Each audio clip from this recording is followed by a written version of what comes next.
Capítulo 13. Una propuesta para pensar. C/Atienka y Sumarokov se turnaron, de modo que cuando uno llegó, el otro se fue. A veces Sumarokov llegaba tarde, pero ella vivía cerca de su casa y todo salía lo mejor posible. Sumarokov entró en la casa y Katienka se sintió preocupada porque no había jugado con sus hijos. Los dos se respetaban, luchando codo a codo, se hicieron grandes amigos. Ella sí se había apegado a los niños, como si perteneciera a la familia. ¿Qué sucede, señor Sumarokov? ¿Ha habido algún problema en el trabajo?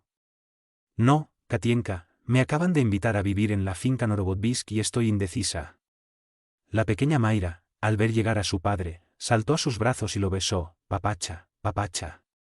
Mayra, Matuchkal fue esta hermosa y dulce niña quien lo hizo sufrir. Si no fuera por el parentesco y el miedo, no dudaría en trasladarse inmediatamente a la granja, porque él y sus hijos estarían seguros. ¿Qué le impide ir, señor Sumarokov? ¿No es este el sueño de todo campesino que aún no tiene casa propia? Sí, Katienka, pero antes de tomar una decisión debo hablar con mis hijos. No puedo dejar solos a mis hijos, aunque estén más cerca de mí. ¿Por qué decís esto? ¿No quieres que me vaya? El tono de voz de Katienka era humilde y sincero, y tal lealtad alegró el corazón de Sumarokov. No, mi buena Katienka, de este asunto nos ocuparemos más tarde. Como pareces decidido a ir, prometo pensar diferente antes de tomar una decisión. Ahora vete, es muy tarde. Apresuradamente, la muchacha se fue, dejando el caldo caliente y el samovar en el fuego. Comenzaban las noches heladas y afuera el viento silbaba. Los niños estaban distraídos jugando a su juego favorito, un juego de pelotas que los mantenía callados hasta la siguiente discusión. Christian y Mayra jugaban con los bloques de madera que les había preparado su padre, todavía eran demasiado jóvenes para seguir los juegos de los hermanos. Sumarokov puso en los cuencos con los que remojaron el pan de centeno el caldo caliente, una mezcla de hierbas, cordero y una pasta blanda. Dejó sobre la mesa los cuencos y el pan que había recibido de la señora Norodobinskaya y llamó a sus hijos. Venid, muchachos. Fue hermoso verlos sentados, cada uno en su lugar. Sumarokov los miró con cariño y les dijo, oremos a Dios, porque tenemos que decidir algo muy serio. Julián era un hombre religioso, pero no le gustaba asistir a misas en el pueblo. En casa, intentaba mantener la misma tradición que su Anna, rezando junto con sus hijos, antes de las comidas. El hombre dijo, como siempre, una breve oración, pero tan sincera y grande como su corazón: Dios mío, protege nuestro hogar y bendice nuestra comida. Los muchachos, acostumbrados a las pocas palabras de su padre, respondieron a coro, que así sea. Comenzaron a beber el caldo humeante. Julián se estaba haciendo un niño, de los hijos de Arma, él era el más responsable y como había crecido, papacha, estoy curioso. Por tu cara siento que es grave lo que nos va a pasar, porque ya no nos contarás de una vez por todas qué te pasa. Al final de la comida, Sumarokov empezó a hablarles de lo que habían hecho durante el día. Finalmente, después de guardar los cuencos, se sentaron cerca de la estufa a calentarse y su padre comenzó a explicarles detalles de la vida de los mujiks del pueblo, orientándolos para el trabajo futuro. Un campesino no tiene muchos derechos, sus hijos tampoco. No quiero que crezcan como yo, sin educación. Quiero que aprendan lo que saben los hijos de sus patrones y que sean dueños de un terreno. Ese era el deseo de tu madre. Hacía mucho tiempo que Julián no hablaba de la muerta. Nicolás le preguntó a su padre, ¿cuándo se despertará mamá? Quiero verla. Julián y Pavel respondieron casi juntos, no volverá a despertar, te lo dijimos. Julián acercó a Nicolau y le explicó sobre la muerte y sus efectos, como él los entendía, con palabras sencillas y claras. Concluyó su breve explicación sobre la eterna separación, porque Christian y Mayra aún no tenían edad para entender, y la madre que conocían era Katienka. Escucharon referencias sobre Anna, como alguien desconocido. De todos los que más sufrieron la ausencia de su madre fueron Nicolau y Pavel, que nunca la olvidaron. Julián Sumarokov, interiormente, agradecía a aquella amable criada que tan bien cuidaba de sus hijos, y sin la cual no podría tener la paz suficiente para afrontar el trabajo en las granjas. Agradecí tanta dedicación. ¿Por qué papacha, Katienka no se queda con nosotros? Preguntó Nicolás. Su pregunta tomó por sorpresa a Julián. Ahora. Tiene que cuidar a su madre, Katienka tiene su familia, tiene novio, Katienka no tiene novio, respondió, con vehemencia, Julián, el primogénito. Amigo, ¿todavía no has hablado de lo que está pasando?, preguntó Pavel. Sí, Pavel, tienes razón, escúchame. Nos invitaron a vivir en la granja Norovod.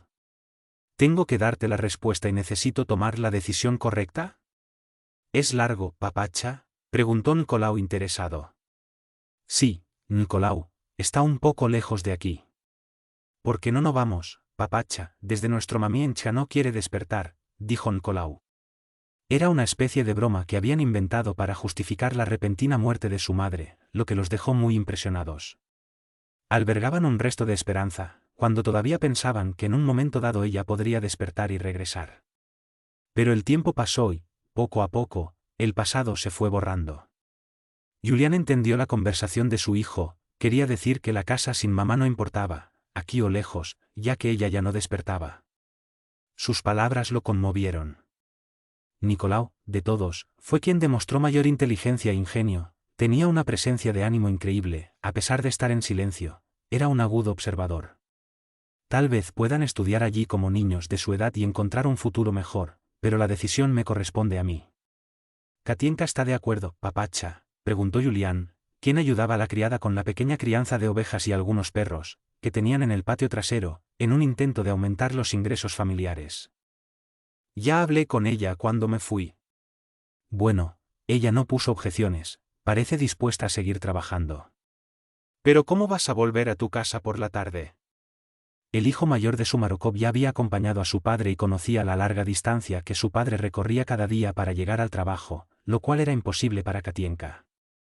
Tendría que mudarse, Julián, respondió Sumarokov estudiando todas las posibilidades.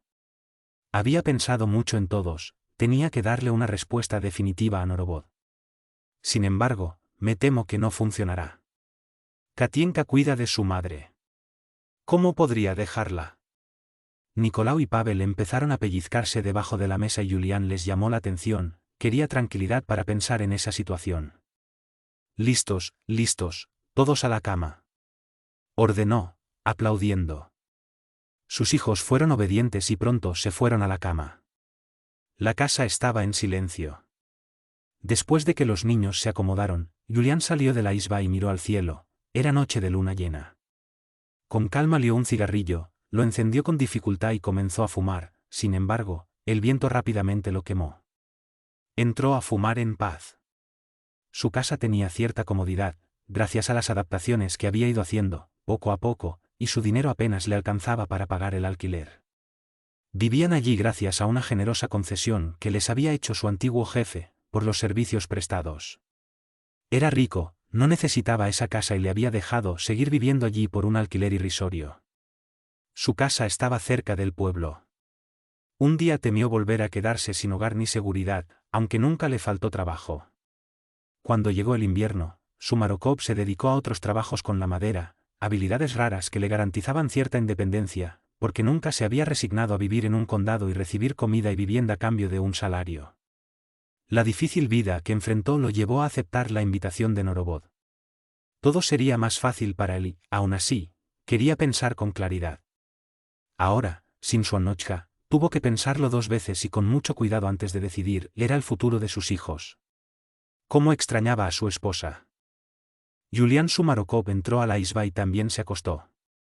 Miró a sus muchachos que ya estaban durmiendo. Los 2 mayores en una cama, Nicolau y Cristian en otra y Mayra dormía en su cama, al lado. De esta manera estaban más calientes. Desde la muerte de Arma, había tardado en conciliar el sueño y, a veces, se despertaba en mitad de la noche, sudoroso, como si hubiera tenido una pesadilla. Solo se calmó con oraciones. Esa noche, especialmente, estuvo sin dormir, a pesar de estar cansado. Sus ojos buscaron a su querida esposa, quería visualizar su rostro al menos en pensamiento, pero solo podía ver pequeñas rendijas iluminadas por la luz de la luna. Si Katienka decide venir a vivir con nosotros, por el bien de los niños, me someto a vivir en la granja Norovod. Nadie me vio cuando conocí a Mayra esa noche, solo mi Annochka conocía el secreto de su nacimiento. ¿Quién puede descubrirlo? Los muertos no hablan. Sí, cambiaremos y le pediré a Norovod que le conceda a mis hijos el derecho a la escuela. Esta es la única condición que impondré. De lo contrario, no nos moveremos, meditó. Parecía que sus pensamientos estaban siendo ayudados, porque sentía una presencia suave, como si una mano amiga acariciara su frente. Se estremeció y lo envolvió una enorme felicidad. Fue su Annochka quien vino a calmarlo. Pero la presencia del espíritu fue tan fugaz que cuando Sumarokov extendió la mano para tocarlo, desapareció. Sí, Anna había venido para ayudarle a resolver el delicado asunto que cambiaría el destino de todos. Julián había sentido el consuelo de su presencia, le parecía que su rostro rozaba el suyo. Lágrimas espesas y calientes mojaron su rostro. Abrazó su almohada como si fuera su amada esposa y se quedó dormido, conmovido, como un niño acariciado con cariño. Capítulo 14. Katienka. Sumarokov se despertó de buen humor y se fue temprano a trabajar, dejando a sus hijos dormidos. Estaba tranquilo, porque pronto Katienka vendría a cuidar de su casa y de sus hijos. Esta rutina se prolongaba desde hacía 4 largos años, es decir, desde la partida de su esposa. Sus hijos mayores conocían el alfabeto, escribían y leían, sabían hacer matemáticas, pero necesitaban aprender más. Arma les había enseñado muchas cosas, porque ella fue bien educada por sus padres, pero ¿qué pasa con los pequeños? Y Mayra, ay. Se preocupó mucho. La mayoría de los hijos de los mujiks se quedaron sin aprender. A los patrones no les importaba abrir una escuela en la granja, y después de que los niños comenzaron a trabajar en el campo, se desinteresaron y fueron brutalizados al vivir con los campesinos analfabetos, sus creencias y manías. Estaba preocupado por Mayra y su futuro, quería lo mejor para su batiuchka. Por la tarde, antes de que Katienka se fuera a casa, él hablaba con ella. Si la niña aceptaba vivir con ellos, en la finca, todo se resolvería. Su decisión estaba tomada, faltando solo estos 2 detalles importantes. Ligero y feliz de haber encontrado la solución, Julián caminó más deprisa. Quería comunicarle su respuesta a Norovod. El viento y la lluvia anunciaban que el invierno sería largo y duro, el trabajo en el campo terminaría, la nieve cubriría de blanco el paisaje y la mayoría de los mujiks se quedarían sin trabajo. Feliz por el campesino que trabajaba en el ordeño. El trabajo estaba garantizado. Norovod lo contrataría para cuidar su creación, partir leña y hacer reparaciones generales en su residencia. Cuando los empleados dejaron de trabajar para comer, Norovod mandó llamarlo. Sumarokov, ¿qué decisión tomaste? Mi decisión, señor Norovod, ya está tomada. Norovod se alisó el bigote, encendió su cigarro, dio una calada y sonrió satisfecho, mostrando sus dientes amarillentos por tanto fumar. Muy bien. Le pediré a Sergel que me proporcione carros para la mudanza cuando hayas terminado de reparar la cabaña. No tardes, el invierno no tardará. Señor Norovod, primero tengo que hacerle una petición. Habla, Muilkel. Solo me moveré bajo una condición, aventuró el campesino, mirando fijamente a su jefe. Norovod lo miró asustado. Los empleados rara vez exigían algo, pero el caso de Sumarokov le interesaba, y con una expresión un tanto irónica, le preguntó, ¿cuál? Que mis hijos estudien. Norovod, ante el asombro de Julián, se rió. Pero claro, Sumarokov, tus hijos tendrán los mismos profesores que mi nieta. Sumarokov estaba tan feliz que le tendió la mano a Norovod en agradecimiento. Después de todo, no era tan malo como decían los mujiks rurales. Su corazón estaba abierto. Gracias, señor Norovod, no se arrepentirá. Prometo recompensarte con mi trabajo y mi lealtad, siempre y cuando mis muchachos tengan lo mejor. Una vez finalizado el acuerdo, Sumarokov estaba a punto de irse, cuando se acordó de Katienka y se volvió, rodando sobre los tacones de sus botas. El último detalle es la decisión de mi niñera. Hoy recibiré tu respuesta, si podrá venir a vivir con nosotros y cuidar la casa. El jefe volvió a mirarlo con esa expresión maliciosa en sus ojos, característica de los pensamientos vulgares que cultivaba. Sintiéndose ofendido, Sumarokov respondió, no es lo que piensas. Ella es solo una compañera con quien trabajar. Está bien, está bien. Sumarokov, lo entiendo, dijo sonriendo, todos dicen lo mismo. Pensó en responder, pero decidió guardar silencio, que le importaban las ideas de su jefe. Lo importante fue que Katienka representó para él una gran compañera con quien compartió sus problemas y apenas se conocieron. Esa situación se prolongaba desde hacía más de 4 años. Katienka tenía 2 hermanas, un hermano y era la tercera de la familia. Su padre había muerto y su madre estaba enferma. Cuando iba a trabajar, su hermana menor, Luisa, se ocupaba de su madre y de la casa. Incluso si ella estuviera fuera todo el día y la noche, su madre no estaría completamente desprotegida. Se había encariñado con la casa Sumarokov y su familia entendía su dedicación a los niños pobres de Arma, especialmente a los más pequeños. Y, con el magro salario que le pagaba Julián, ayudaba con los gastos del hogar. Todos creían que algún día Sumarokov se casaría con ella. En el pueblo, los comentarios fueron muy fuertes durante los primeros meses, luego se calmaron. La rutina de la vida, el trabajo forzoso, la dureza de la vida que cada uno llevaba para sobrevivir, hicieron que los hechos quedaran en el olvido. Katienka, a pesar de las dificultades, aprendió a leer y escribir, gracias a su propio esfuerzo y a la buena voluntad de su padre en vida. Ella y sus hermanos estaban muy agradecidos por esta herencia recibida en la infancia, porque, trabajando así, les sería imposible aprender nada. Mientras su padre estaba vivo, aprovechaban al máximo las lecciones, valía la pena el esfuerzo, porque nadie imaginaba que la papacha se iría tan pronto y la madre pronto enfermaría. Todo estaría bien. La isba cercana a la mansión Norovod, estaba lista para recibir a la familia de Julián Sumarokov. Y, según quiso el destino, la pequeña Mayra regresó después de 5 años, era la misma cría que había salido de allí, arrancada violentamente del regazo de su madre y abandonada en una vieja y sucia choza en el camino. Norovod pensó que Sergei había acabado con su nieta, siguiendo su orden. Nadie más en esa granja sabía qué le había pasado al pobre recién nacido. Después de este secreto, Sergei y Norovod se unieron más en sus crueldades y el malvado supervisor ignoró el fin de la niña. Evitaron comentar el asunto, porque ese brote era la sangre del Señor de la Tierra. Norovod nunca volvió a preguntarle sobre el paradero de su nieta y Sergei actuó como si todo hubiera salido según lo ordenado. Pero ahora, Norovod comenzaba a sentir una inmensa desolación, provocada por el remordimiento y la bebida constante que minaba su autoridad ante sus empleados. Sergei, poco a poco, fue tomando control de la situación. Norovod, sin el apoyo de su hijo ausente, se dejó dominar por el capataz. Evitó estar a solas con el capataz desde la trágica muerte de su hija. Su presencia despertó su remordimiento y sufrió. De hecho, Norovod tenía muchas ganas de sumergirse en la bebida, todo el tiempo para olvidar su desgracia, la muerte de su hija, el destino de ese niño, su sangre, que había rechazado porque era el resultado de una unión con un desconocido campesino.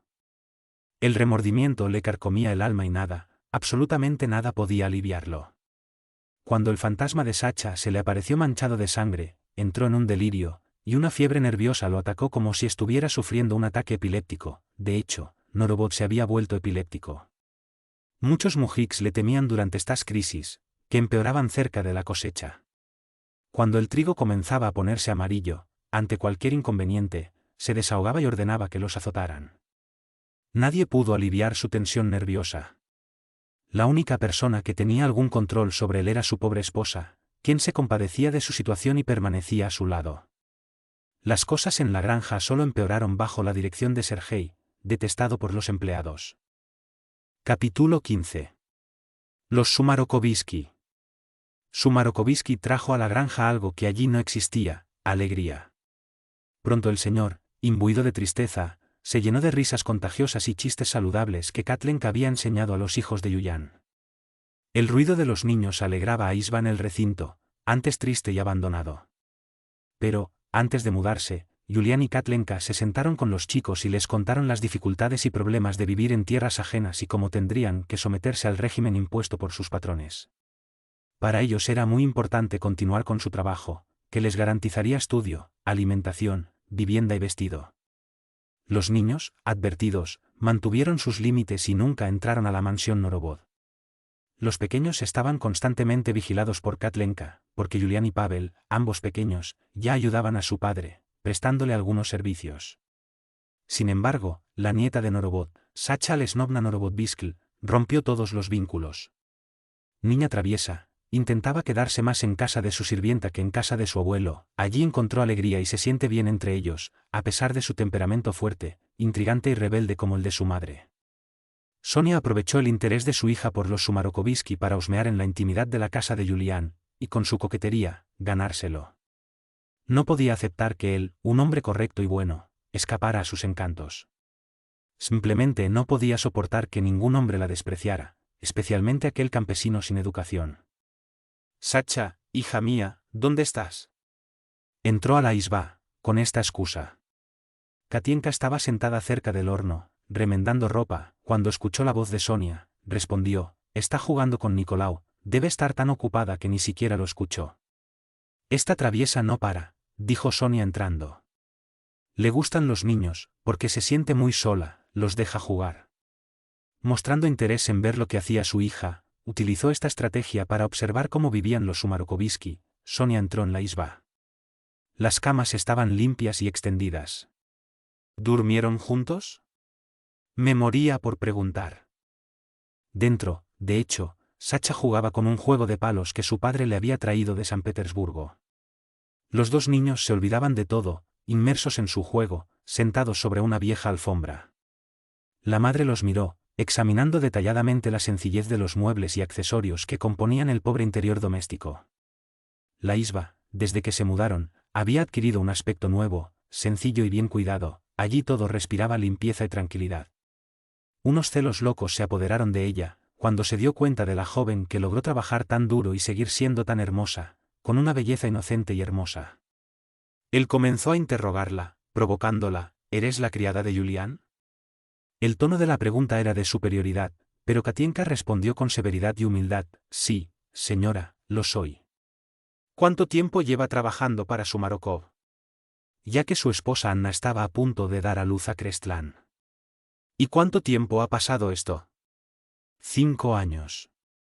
El interrogatorio continuó y Katlenka, sin percibir ni comprender el tono provocador ni las intenciones de la mujer, respondió con calma. ¿Cómo te llamas? Katlenka. ¿Y tú, cuál es tu nombre? Sonia.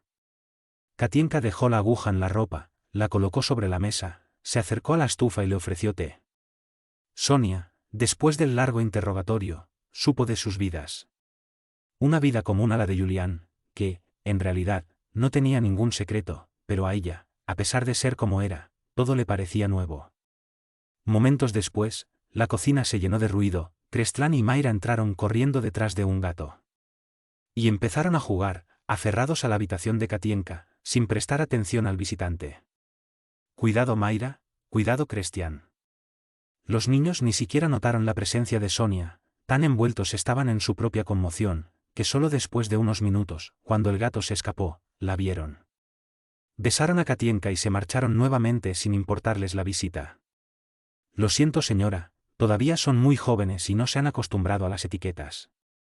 No me importa, dijo Sonia, intrigada por los dos niños que parecían tener la misma edad, y preguntó: ¿cuál de los dos es el mayor? Es Mayra. Parecen tener la misma edad, mirándolos juntos.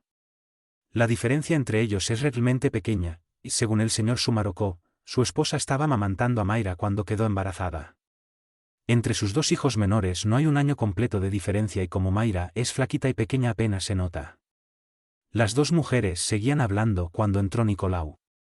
Era un niño que nació educado, pero muy tímido. Saludó delicadamente al visitante con una reverencia y su gesto encantó a Sonia. Antes de casarse había convivido con hombres educados de la ciudad, pero la convivencia con campesinos poco educados terminó por hacerla olvidar las agradables reverencias que le hacían los buenos hombres de la capital. Mira, qué chico tan encantador. Nicolau tenía unos modales muy alegres, y sonriendo, le agradeció el cumplido. ¿Cómo te llamas? Nicolás. ¿Eres la madre de Sacha? Sí, hablando de Sacha, ¿puedes llamarla por favor? Nicolau fue a buscar a Sacha. Sonia quedó satisfecha. Había oído decir algunas cosas sobre esa familia sencilla pero educada. Solo que la belleza de Katienka no estaba del todo ahí. No entendía cómo un hombre como Sumarokov aún no se había enamorado de ella. Sin embargo, la franqueza de la muchacha la dejó tranquila respecto a sus intenciones respecto a Sumarokov. Katienka se consideraba solo una sirvienta y nada más. Su camino seguía claro, sin embargo, cualquier mujer más joven siempre sería una amenaza para su belleza. Katienka tenía todos los predicados capaces de encantar a los hombres y representaba el tipo ideal para un hombre como Yulian Sumarokov. Madre e hija abandonaron el recinto camino de la hermosa mansión Norovod, cuyo jardín nadie sabía dónde comenzaba, y al pasar por el ala florida, Sacha recogió algunas flores y las recogió por el camino. La diferencia entre los dos entornos era marcada. Sacha acompañó a su madre, de mala gana, rogándole que la dejara quedarse. «Tu abuela llama, Sacha». Katienka los miró hasta que desaparecieron. «Esta chica está muy mimada, Nicolau. Ser hija única supone mucho trabajo para sus padres, especialmente cuando se cría con sus abuelos». «Tienes razón, Katienka. Sacha, cuando juega no acepta perder y está muy nerviosa, pero me llevo bien con ella. Es bueno si os lleváis bien, solo así podréis enseñarle buenos modales». La niña puso su mano en su cintura, sonriendo. «Eso es todo lo que faltaba, Nicolau, hijo de un campesino que enseña buenos modales a sus jefes». «¿Así es la vida?». La criada tomó una escoba y empezó a barrer. La importante visita tomó un poco de tiempo. Su tiempo, pronto llegaría Yulian. Antes pasaba todo el tiempo solo con los niños y ahora, de vez en cuando, Yulian regresaba a casa. Su trabajo no quedaba lejos, reparando cercas y corrales. Su trabajo había aumentado y Nicolau la ayudaba todo lo que podía. De hecho, era un niño dado a las tareas domésticas, tenía una manera muy especial, delicada, diferente a sus hermanos mayores. En primavera se fue al campo a buscar flores para decorar la casa, recibiendo críticas de Yulian, su hermano.